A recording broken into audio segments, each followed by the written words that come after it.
빅데이터에, 빅데이터에 관련된 두 번째 영상 시작하도록 하겠습니다. 자, 아까 그 빅데이터의 5V 관련해서 얘기를 했었는데요. 이어서 진실성이라는 부분들, 베라시티라는 개념에 대해서 말씀을 드리겠습니다. 그러니까 그래서 앞서서 이제 그 빅데이터라는 게 그 상당히 어마어마하게 주체할 수 없는 어, 양이 많은 데이터라고 얘기를 했는데요. 그것들을 이제는 속도나 이런 부분들로 인해서 처리가 가능한 시기가 왔기 때문에 이런 빅데이터가 이제 우리가 일상생활에서 활용하게 됐다라고 얘기했습니다. 그만큼 이제 그 데이터의 양 이런 부분들이 중요한 포인트인데요. 그런데 한 가지 포인트를 좀 여러분들 생각을 해봐야 될 것 같아요. 아무리 이 데이터의 양이 많아도, 데이터가 아무리 많아도 그 데이터가 신뢰할 수 없는, 그 신뢰성이 떨어지는 데이터라면은 그 활용에 아무런 의미가 없습니다. 그러니까 그 빅데이터의 이제 그 신뢰성과 타당성에 관한 특성, 그게 바로 이제 진실성에 관련된 내용인데요. 이제 빅데이터 분석에서는 그 방대한 양의 데이터에서 그 패턴을 추출할 때 이제 그것이 이제 진짜 노이즈에 관련된 진실성이 있는 데이터인지 아니면 진짜 특성인지를 가려내는 게 이제 중요한 부분이에요. 그러니까 데이터가 많아질수록 그러니까 상대적으로 데이터의 신뢰성이 떨어지는 엉터리 데이터라고 얘기했는데 이런 엉터리 데이터가 많아질 가능성도 많습니다. 그러니까 이 우리가 이제 추출했던 패턴이 오류가 난 데이터가 아니라 이 데이터의 특징이라고 이제 신뢰성이 있어야 돼요. 신뢰성과 타당성에 대한 부분인데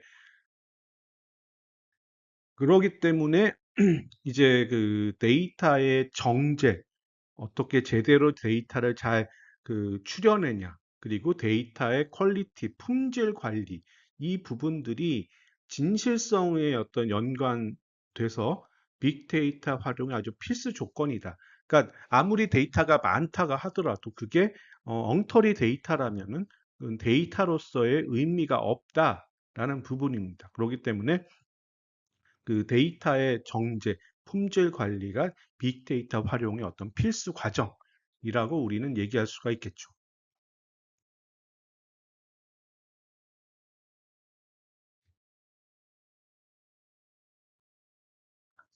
자, 그리고 이제 마지막 다섯 번째 빅데이터의 5V 중에 마지막 다섯 번째는 가치, 그러니까 value라는 부분입니다. 그러니까 그 비즈니스를 하거나 혹은 우리가 연구를 할 때 그 유용한 가치를 이끌어내는 그런 데이터여야만 의미가 있다. 그러니까 가치가 있는 데이터여야 된다는 부분이죠. 그러니까 데이터를 수집을 할 때 그 데이터를 활용해서 무엇을 할 것인가에 대한 고민이 필요하죠. 그러니까 쉽게 얘기하면은 데이터는 모으는 것 자체를 목적으로 해서는 안 됩니다. 그냥 아무 의미 없이 데이터를 모으는 거에만 의미를 둔다? 그거는 사실은 정말 의미가 없는 거죠. 그 데이터 자체를 모아서 모아진 데이터가 데이터에서 가치를 뽑아내는 그런 부분들이 이제 의미가 있는 작업이라고 얘기할 수가 있죠. 그러니까 예를 들어서 이렇게 생각해 보자고요. 고객이 어떤 제품을 살 때, 고객이 어떤 구매 패턴을 갖추냐, 어떤 구매 패턴을 갖고 있는 어떤 구매 데이터를 그냥 무작정 많이 저장해서 모은다? 물론 일각에는 그냥 뭐 그게 의미가 있다라고 생각할 수가 있겠지만은 단순한 저장을 위한 그 수집이라면은 별 의미가 없다는 얘기입니다. 반면에 이제 어떤 분석을 통해서 어떤 고객이 언제, 어떤 상황에서 어떠한 상품을 선호하는가, 이 부분들을 그 데이터를 수집을 통해서 알게 된다면은 기업에서는 그 데이터를 바탕으로 많은 엄청난 가치를 창출할 수가 있는 거예요. 그러니까 목적 있는 데이터, 정말 가치가 있는 데이터.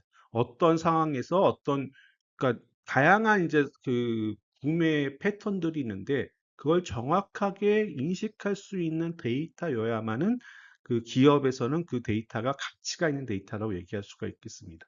그래서 빅데이터의 본질 자체는 그 데이터 자체로서 끝나는 것이 아니라 그 데이터를 모음으로써 그 데이터가 어떤 그 가치를 갖고 있냐. 이것이 빅데이터의 본질이다. 그러니까 빅데이터의 본질을 봐도 그 데이터에서 창출되는 가치에 있다라고 생각을 해야 됩니다. 그러니까 의미가 있는, 정말 가치가 있는 데이터야만 모으는 것이 현명한 방법이다라고 얘기할 수가 있겠죠.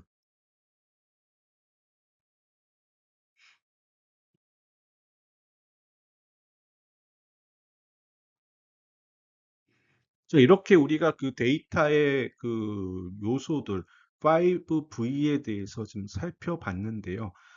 자, 그렇다면 이런 5V에 의거한 빅데이터가 왜 중요한지, 빅데이터의 중요성을 다시 한번 좀 체계적으로 정리를 해보도록 하겠습니다. 자, 첫 번째 이제 빅데이터의 첫 번째 중요성은 바로 우리가 여러 의사 결정을 하는데 의사결정을 혁신적으로 바꿀 수가 있다는 얘기예요. 뭐냐면은 과거에는 뭔가 의사결정을 할 때 뭐 그동안에 쌓아왔던 경험 그리고 일단 감이라고 하죠. 직관. 그렇죠? 사실은 과거에는 그동안에 쌓은 경험과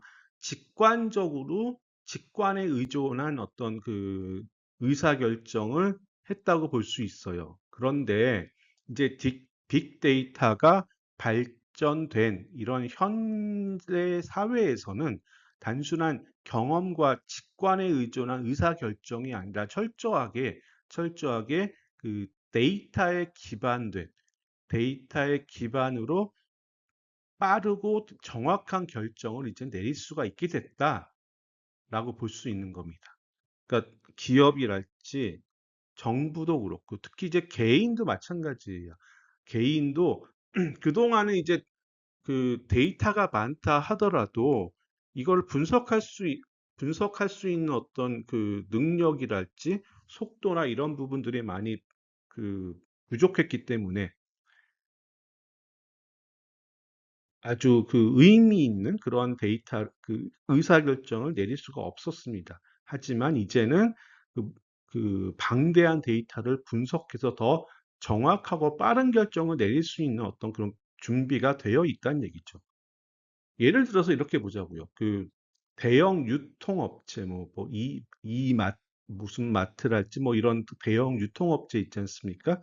그 대형 유통업체에서는 실질적으로 이제 고객의 구매 패턴을 분석해서 뭐 예를 들어서 지역별로 예를 들어 어떤 특정 뭐 남부 지역에서만 이러 어떤 특정 제품이 잘 팔린다 하게 되면 그 패턴을 분석해서 지역별로 그 제품의 진열을 하더라도 지역민들이 선호하는 어떤 그런 맞춤형 제품을 진열할 수가 있는 거죠. 정부의 그 정책 결정도 마찬가지예요. 정부도 그 정책 결정을 할 때 데이터를 기반으로 하면은 보다 더 합리적인 의사결정을 내릴 수가 있습니다. 뭐 최근에 여러 뭐 부동산 정책이랄지 다양한 정책들을 많이 만들고 있잖아요.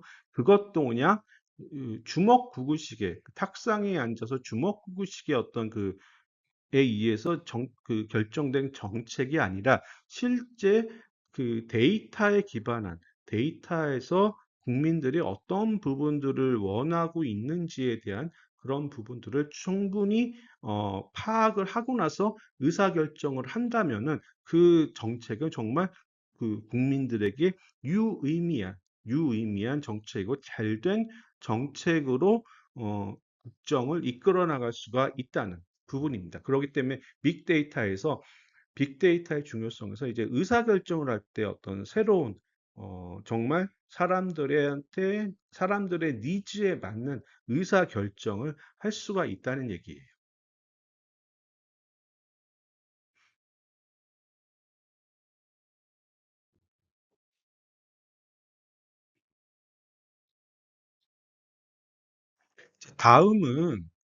다음은 그 빅데이터의 중요성에서 이게 그 개인 맞춤형 서비스가 가능하다는 얘기죠.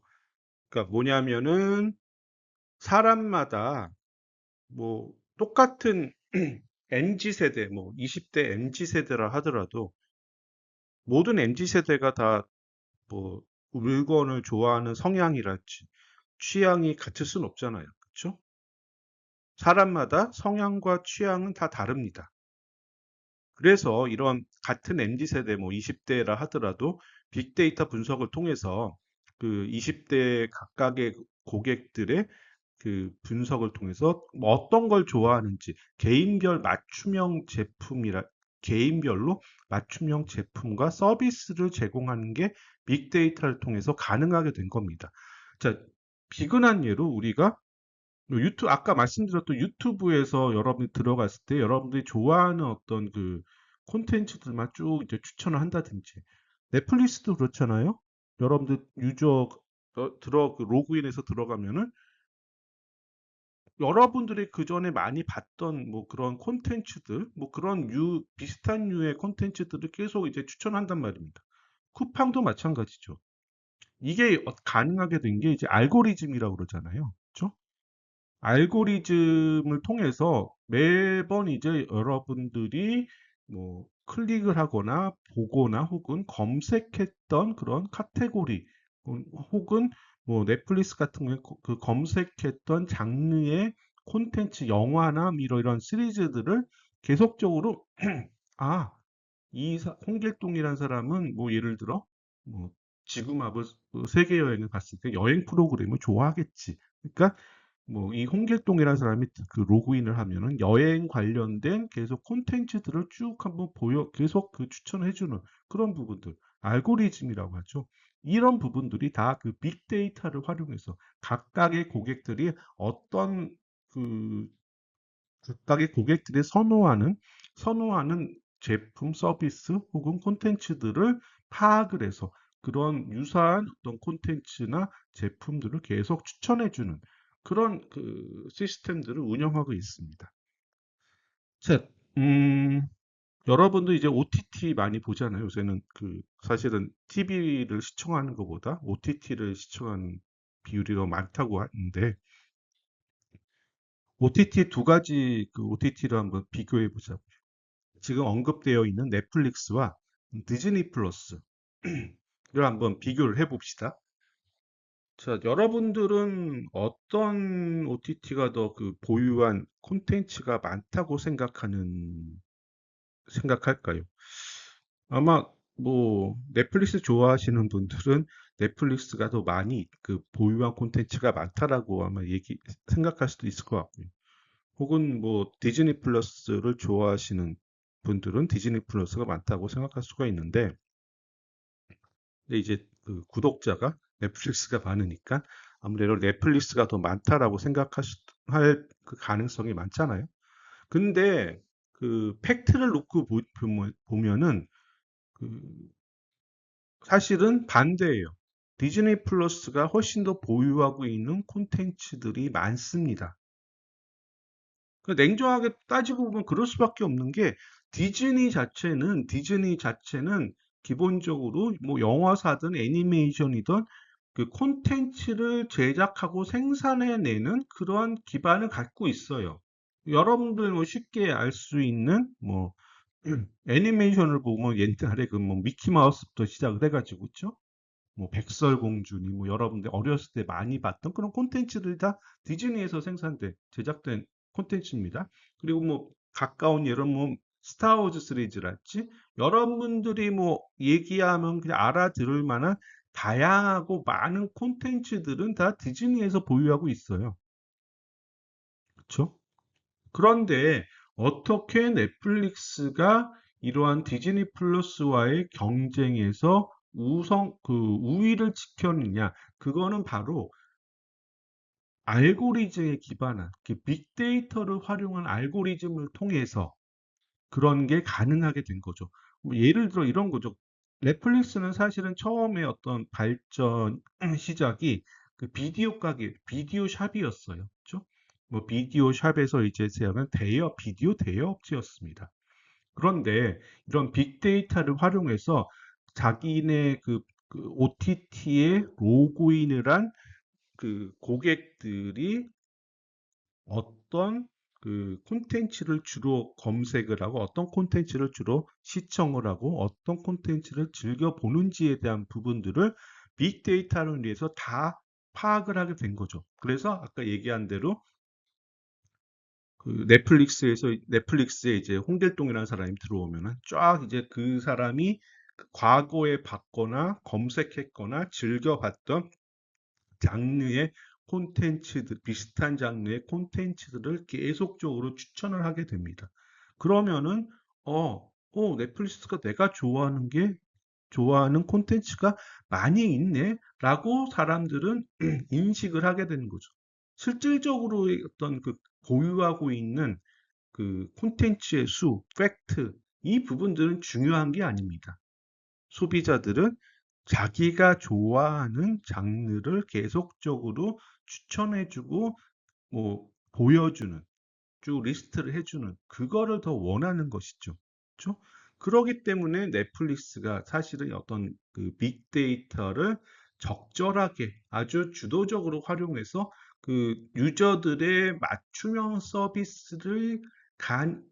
서비스가 가능했기 때문에 넷플릭스가 이 OTT 경쟁에서 디즈니 플러스보다 더 우위를 선점하게 된 그런 계기가 바로 있다는 얘기죠. 바로 개인 맞춤형 서비스를 제공했다라는 부분들이 그 넷플릭스의 어떤 그 경쟁의 어떤 경쟁의 비결이죠. 경쟁 승리의 비결이죠.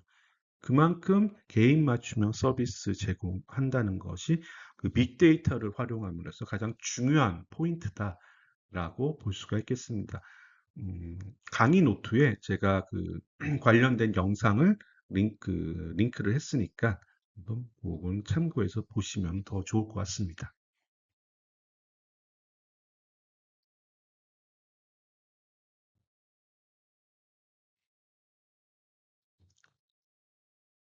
다음번에는 이제 딱, 이 공공의 그 이익을 위한 부분인데요. 바로 사회의 문제를 해결할 수가 있다라는 부분입니다. 뭐냐면은, 빅데이터를 활용해서 뭔가 교통체증이랄지 환경오염이나 그 감염병 확산 같은 어떤 사회의 문제를 예측을 하고 해결을 해결을 하는 데 쓰이고 있는 거죠. 예를 들어 뭐 우리가 그 전에 그 팬데믹 코로나19 때 코로나19의 어떤 그 확산 경로를 추적을 한다든지 그리고 뭐 특정 시간에 어느 구역이 교통 혼잡이 그 많으냐 이런 부분들을 그동안의 빅데이터를 그 분석을 해서 한번 교통의 혼잡 시간, 구역별로 교통 혼잡 구역이랄 때, 시간별 교통 혼잡 구간이나 이런 거를 예측을 해서 그런 빠른 교통 정책을 펼칠 수 있게 만들어주는 어떤 그런 부분에서도 어떤 그 좋은 그 빅데이터를 활용해서 사회 문제를 해결한 좋은 사례라고 우리 얘기할 수가 있는 거죠.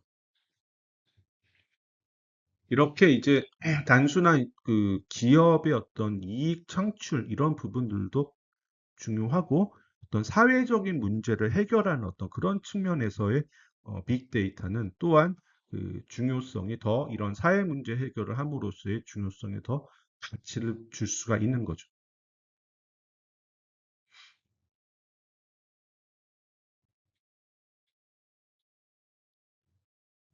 자, 그리고 또 하나가 이 빅데이터를 활용해서 그동안 우리가 생각하지 않았던 새로운 비즈니스를 창출할 수 있고, 그걸 바탕으로 해서 더 경제 활성화를 이룰 수가 있다라는 부분입니다. 뭔가 새로운 어떤 비즈니스 모델을 빅데이터를 통해서 만들어낸 어떤 그런 케이스가 많이 있어요. 사실은 첫 번째가 우리가 이제 뭐 배달의 땡땡이랄지, 그쵸? 쿠팡 땡땡이랄지 그 배달 앱 있지 않습니까? 사실은 이런 배달 앱이 요식업이에요. 냉정하게 얘기하면, 그쵸? 음식을 뭐 배달에는. 근데 그런 배달 앱 뭐 배달의 땡땡과 뭐 이런 게 음식점을 가지고 있지 않은 요식업체예요. 그쵸? 면밀하게 보면은. 자, 음식은 기존의 음식점들을 활용한 것뿐입니다. 근데 이 배달 앱들은 요식업을 하고 있어요. 다 음식을 다 모아 공유를 해가지고 음식점들의 어떤 정보 공유를 해서 그렇죠? 그래서 새로운 어떤 음식점이 없는 요식업을 할 수 있는 어떤 새로운 비즈니스 모델을 만들어 준 케이스잖아요. 그렇죠? 자, 공유 경제 서비스라고 얘기하는 에어비앤비나 우버는 어떨까요? 자, 에어비앤비는 업종으로 보면은 숙박 업종입니다. 그쵸? 여러분들 뭐 여행 갈 때 옛날에는 예를 들어 부산을 간다든지 아니면 뭐 해외 여행 간다든지 그러면 다 일일이 그 도시의 어떤 숙박업소를 다 뭐 좀 검색을 해가지고 쭉 일일이 뭐 예약을 하고 그랬었는데, 그쵸? 에어비앤비는 숙박업을 하고 있어요. 하고 있으나 자기가 보유하고 있는 단 하나의 호텔이든 뭐 펜션이든 숙박업소가 없습니다. 그렇죠?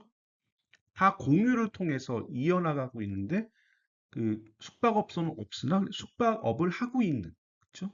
공유 경제를 활용해서 새로운 어떤 비즈니스 모델을 만들어낸 거죠. 그것도 자체가 다 빅데이터를 활용한 거예요. 빅데이터에서 다양한 숙박업소를 빅데이터로 확보를 해서 거기서 소비자들의 여행객들과 매칭을 해주는 그런 개념으로 비즈니스를 하고 있는 거죠.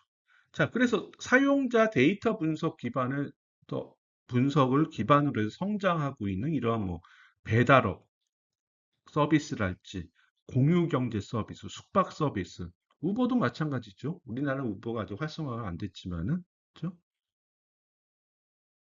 우버가 자기가 운송업을 하는데 자기가 보유한 택시는 하나도 없단 말입니다. 다. 그쵸? 다 기존에 있는 택시업자들과 택시업자들을 플랫폼을 통해서 매칭을 어디 가고 싶은 승객들에게 매칭을 시켜줄 뿐이죠. 근데 운송업은 하고 있어요. 택시가 한 대도 없음에도 불구하고. 그런 개념들. 그런 개념을 활용해서 신사업을 창출하고, 자, 신사업이 창출되면 뭐가 있습니까? 거기에 일자리도 또 창출되잖아요. 그러면 또 경제의 활성화를 일으키는 그러한 어떤 계속적으로 시너지 효과를 창출할 수 있는 거기에 기반된 건 바로 빅데이터를 통해서 활용을 할 수 있다는 얘기입니다.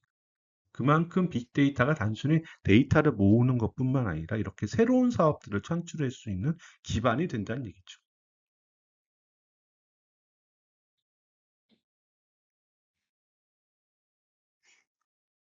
그리고 빅데이터의 중요성 다섯 번째는 바로 인공지능 AI와 사물 인터넷 IoT 발전을 하는데 기반이 된다는 얘기예요.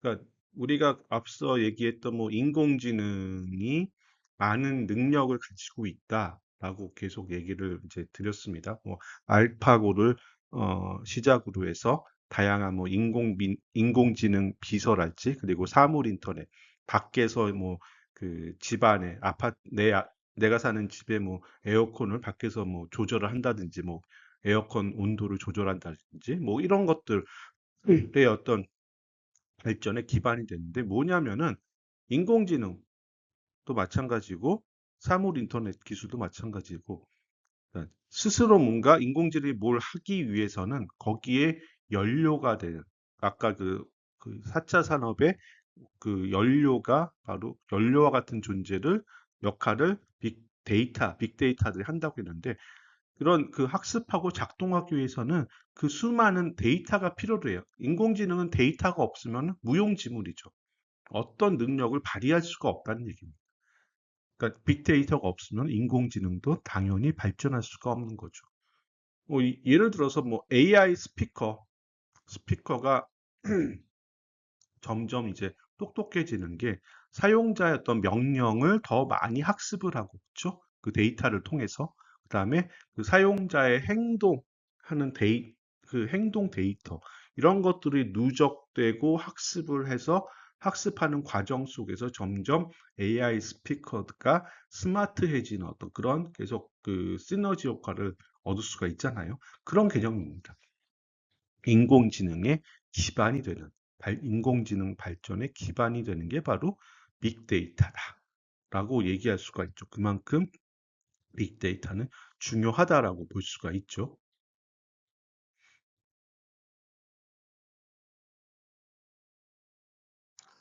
마지막으로 이제 빅데이터의 중요한 포인트는 뭐냐면은 빅데이터의 그 활용 능력을 통해서 모든 주체들의 그 경쟁력을 확보할 수가 있다는 거예요. 그러니까 예를 들어서 뭐 기업이면 기업, 도시면 도시, 국가면 국가 모두 이제 그 데이터 활용 능력이 그 기업, 도시, 국가의 경쟁력이 되는 시대로 이제 도래가 됐습니다. 그러니까 데이터를 잘 다루고 잘 분석하는 것은 어떤 시장에서 빠르게 성장할 수가 있다는 얘기죠. 비근한 예로 그 도시도 마찬가지, 뭐 기업은 더할 나위 없이 도시도 이제 이 빅데이터와 빅데이터를 기반으로 해서 만든 어떤 인공지능을 통해서 전반적으로 도시 자체를 이제 스마트 도시로 만들어 주는 게 이제 그 도시 경쟁력의 근원이라고 계속 모든 도시에서 그런 스마트 도시화를 지금 추진하고 있어요. 거기에는 뭐 빅데이터를 바탕으로 인공지능, 그렇죠? 그다음에 그 IoT, 그렇죠? 사물 인터넷, 그리고 자율주행, 자율주행차, 뭐 이런 부분을 모든 것들이 활용을 해서 어떻게 데이터를 활용을 해서 그러한 도시의 스마트화를 이루냐, 못 이루냐. 이게 이제 도시의 경쟁력이 되는 거. 국가도 마찬가지입니다. 국가도 이러한 도시들이 스마트화 됐을 때 정말 진정으로 스마트한 국가가 되는 거죠. 그게 바로 국가의 경쟁력이라고 볼 수가 있죠. 그런 부분들이 이제 데이터를 잘 다루는 어떤 부분은 경쟁에서의 어떤 그 우위점을 차지할 수가 있는 개념으로 발전해 가고 있습니다. 바로 데이터를 잘 확보하고 데이터를 잘 다루고 데이터를 많이 보유하는 부분들이 이제 국가 경쟁력, 기업 경쟁력, 도시 경쟁력의 어, 바로미터다라고 볼 수가 있습니다. 자, 오늘은 그래서 그 전반적으로 빅데이터에 대한 얘기를 해봤는데요. 빅데이터의 개념이랄지, 그다음에 빅데이터의 특징 5V, 그렇죠? 그리고 의사결정, 개인화, 뭐 사회 문제 해결, 신사업 창출, 경쟁력 확보, 뭐 이런 등의 어떤 빅데이터의 중요성을 한번 살펴봤습니다. 좀 뭐 정리를 하면은 아까도 언급됐지만은 빅데이터는 새로운 이 4차 산업 혁명에서의 새로운 4차 산업 기술의 그 오일과 같은 그 원유와 같은 석유와 같은 원료가 되는 그리고 21세기에 그야말로 과거에는 어떤 석유가 핵심 자원이었다면은 이제는 빅데이터가 21세기의 핵심 자원이다라고 한번 하는 얘기로 마무리를 해볼까 합니다. 자, 어, 장시간 빅데이터에 대해서 수업하시느라 수고 많으셨습니다. 자, 빅데이터 관련 얘기는 여기서 마무리하겠습니다. 감사합니다.